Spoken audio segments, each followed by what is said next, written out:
Viewers, நீங்கள் used car second car வாங்குறதா இருக்கீங்க, அதுவும் நீங்கள் எக்ஸ்டீரியர் அதுவும் ஆஸ்தட்டிக்கில் ரொம்பவே இம்பார்ட்டன்ஸ் கொடுக்குறவராக இருக்கீங்க அப்படின்னா உங்களுக்கான வீடியோ தான் இது. உங்களில் பல பேருக்கு வந்து பார்த்தா தெரியும், இந்த ஃப்ரண்ட் பம்பரும் இதுலேயும் உங்களுக்கு கேப்போ இல்லாட்டி மேலே கீழே ஏறி இறங்கியிருக்கும். அதை பார்க்கும் போது விற்கிறோம் சொல்லுவாங்க, ஒன்றும் இல்லைங்க சின்னதாக ஒரு ஸ்க்ரூ ஒன்று போட்டால் சரியாக போய்டும்னு நினச்சி சொல்லுவாங்க. நீங்களும் அதை நம்பி ஆமாம் அது ஸ்க்ரூ போட்டால் சரியாயிடும், மற்றபடி எல்லாம் பக்காவாக இருக்குன்னு சொல்லிட்டு என்ன பண்ணுவீங்க, நீங்கள் வாங்க முயற்சி பண்ணுவீங்க. ஆனால் அது மாதிரி ஸ்க்ரூ போட்டுலாம் அந்த ப்ராப்ளம் சால்வ் பண்ண முடியாது. ஏன் சால்வ் பண்ண முடியாதுன்னா, இங்கே நான் சொல்கிறேன் 2 க்ரைட்டீரியா இருக்குது வண்டி உங்களோட ரெக்கமெண்ட் மீட் பண்ணால். அது என்ன 2 க்ரைட்டீரியானா, ஒன்று ஃப்ளஷ்ஷு, இன்னொரு கேப்பு. கேப்னா எதுனா இங்கே பாருங்கள், இதுதான் கேப்பு.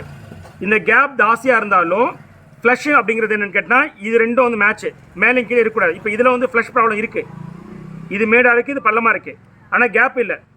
கேப்பு இதில் எது இருந்தாலுமே இந்த ப்ராப்ளத்தை சால்வ் பண்ணுறது எக்ஸ்பென்சிவான ஒரு ஒர்க்கு.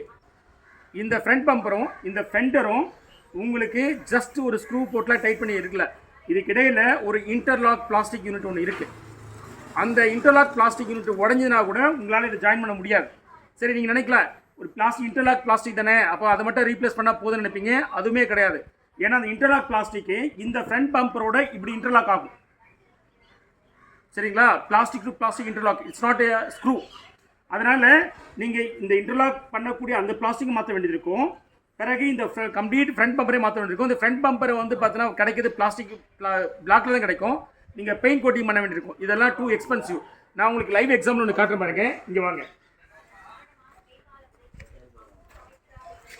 இது ஒரு இன்னொரு யூனிட்டு.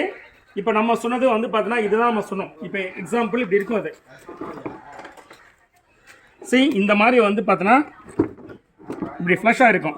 இப்படி இந்த ஃப்ளஷ் ஆகணும் அப்படின்னா நல்லா ஃப்ளஷ், கேப் இருக்கக்கூடாது, இந்த கேப் இருக்கக்கூடாது, இதுவும் யூனிஃபார்மாக இருக்குன்னா இதுதான் நான் வந்து இன்டர்மீடியேட் பிளாக் பார்ட் சொன்னேன்.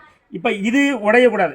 சரிங்களா, இப்போ இதை மாத்திரம் மட்டும் ப்ராப்ளம் சால்வ் ஆகுது. இங்கே பாருங்கள், இங்கே இந்த யூனிட் லாக் ஆகிறதுக்கு ஒரு லாக் யூனிட் இங்கே வருது பாருங்கள். இது வந்து பம்பரோடு சேர்ந்து வருது. இந்த உடஞ்சிருக்கு பாருங்கள்.